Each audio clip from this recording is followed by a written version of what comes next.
Всем добрый день! Я очень рада видеть вас на своем канале. Мой канал посвящен вопросам управления реальностью. Конечно, тема немного хайповая, однако я уверена, что вы не пожалеете, если будете смотреть все мои видео до самого конца, поскольку эту тему я буду разбирать очень-очень глубоко. Давайте будем вместе становиться волшебниками. Расскажу пару слов буквально о себе. Всю свою жизнь я занималась бизнесом в области информационных технологий, руководила IT-компанией, но с самого детства понимала, что мир, в котором мы живем, значительно более загадочный и мистический, чем то, как мы его воспринимаем. Поэтому я постоянно изучала те его тайные стороны, которые скрыты от нашего базового восприятия. Всегда считала, что истинный смысл нашего существования– это как раз и постижение этих истин для развития наших уникальных способностей. И вот, наконец, наступил момент поделиться этими знаниями, своим опытом с вами. Надеюсь, что вам будет очень интересно и полезно. Итак, погнали. Чтобы научиться управлять своей реальностью и материализовывать желаемые сценарии своей жизни, надо для начала как минимум разобраться, что же из себя представляет эта реальность, хотя бы на самом базовом уровне. Сегодня мы разберемся в этом с научной точки зрения, что логично, да? То есть давайте начнем степ-бай-степ, да? Сначала наука, потом все остальное. На макроуровне реальность выглядит вполне себе материально и подчиняется всем законам ньютоновской физики, хорошо известным нам со школьных времен. Однако, как только мы спускаемся на микроуровень, то есть на уровень электронов, протонов, нейтронов, более мелких кварков и так далее, картина кардинально меняется. Наука, а точнее квантовая физика, которая занимается изучением этого микроуровня, сделала за последние годы настоящий прорыв и даже косвенно подтвердила некоторые эзотерические учения, которые были созданы тысячи лет назад. Вероятнее всего, вы уже слышали о таком понятии, как корпускулярно-волновой дуализм, основанный на двухщелевом эксперименте Томаса Юнга, его многочисленных повторениях уже в усложненном виде другими физиками. Так вот, этот эксперимент показал, что микрочастицы, из которых состоит вся материя, имеют волновую природу, а форму частицы или же материи они приобретают только под влиянием направленного на них внимания человека. То есть все частицы материального мира находятся в так называемом неопределенном состоянии, которое впоследствии было названо таким термином, как суперпозиция, до тех пор, пока человек не обратит на них свое внимание. То ли волна или энергия, то ли частица или материя. Вот такое состояние неопределенности. А теория квантового стирания подтвердила тот факт, что способность приобретать форму материальной частицы активирует микрочастицы именно внимание человека, а не измерительного прибора. Потому что было очень много споров, что это на самом деле измерительный прибор так влияет на микрочастицы, но нет. Теория квантового стирания, она подтвердила, что все-таки это влияние происходит со стороны именно человека. Более того, микрочастицы способны телепортировать или, другими словами, сообщать об изменении своего состояния другим микрочастицам, с которыми они находились во взаимодействии, независимо от того, насколько далеко они расположены в настоящий момент друг от друга. Это явление было названо таким термином, как квантовая запутанность.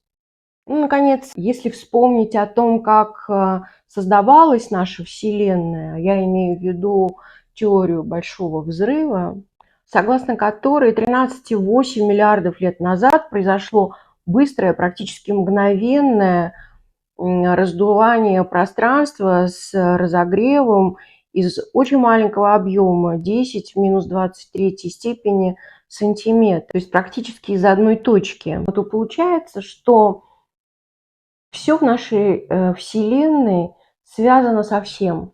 Все взаимосвязано между собой. Более того, принято считать, что большой взрыв завершился тогда, когда в Вселенной возникло так называемое реликтовое излучение, в котором записана вся информация о том, что происходило во Вселенной с самого ее начала, с самого рождения, и то, что будет происходить в будущем. И, наконец, теория суперструн объединила все эти открытия в одну единую теорию, о которой я расскажу вам чуть позже. К чему я все это говорю?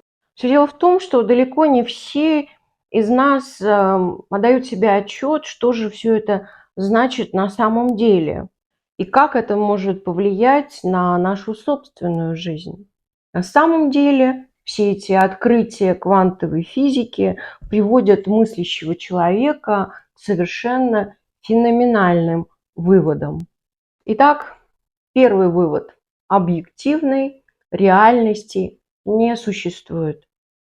Она имеет исключительно вероятностный характер. Второй вывод. Мир нематериален. Физики доказали, что материи не существует, а все состоит из энергии, которую мы воспринимаем как материю. Третий вывод. Энергия принимает форму материи лишь под влиянием направленного на нее внимания человека.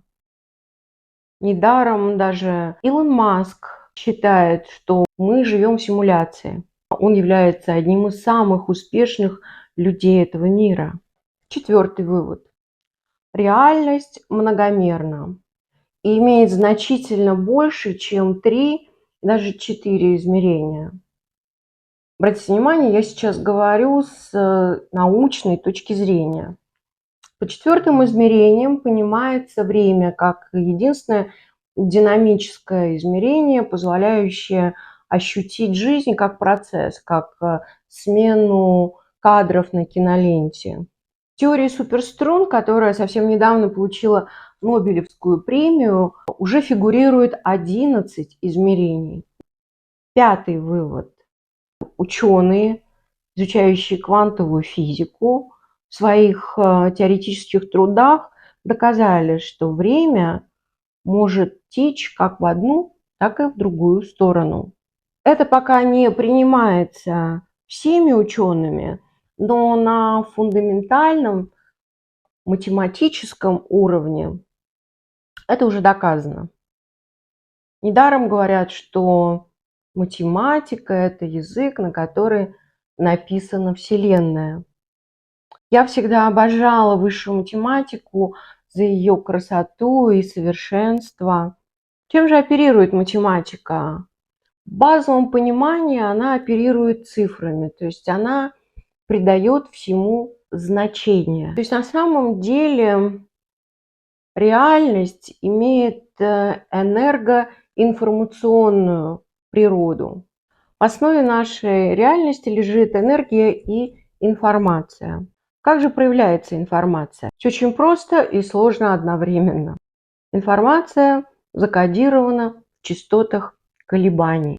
Согласно теории суперструн, все материальные объекты формируются в результате разных характеристик вибраций этих энергетических струн, из которых и состоит вся наша Вселенная. Что это нам дает, скажете вы? Дело в том, что человек обладает уникальной способностью на уровне энергии своего мышления воздействовать на эту энергию, из которой состоит сама реальность, то есть на эти суперструны.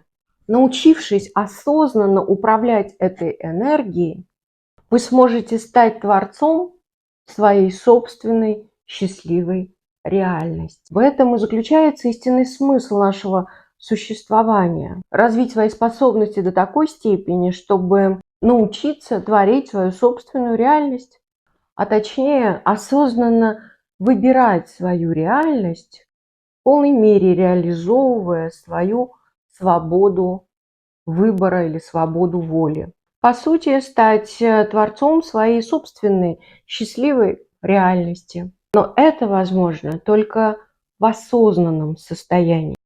В самом общем виде надо научиться разотождествлять себя с той реальностью, в которой вы быть не хотите, и только после этого отождествить себя с той реальностью, которая вам нужна.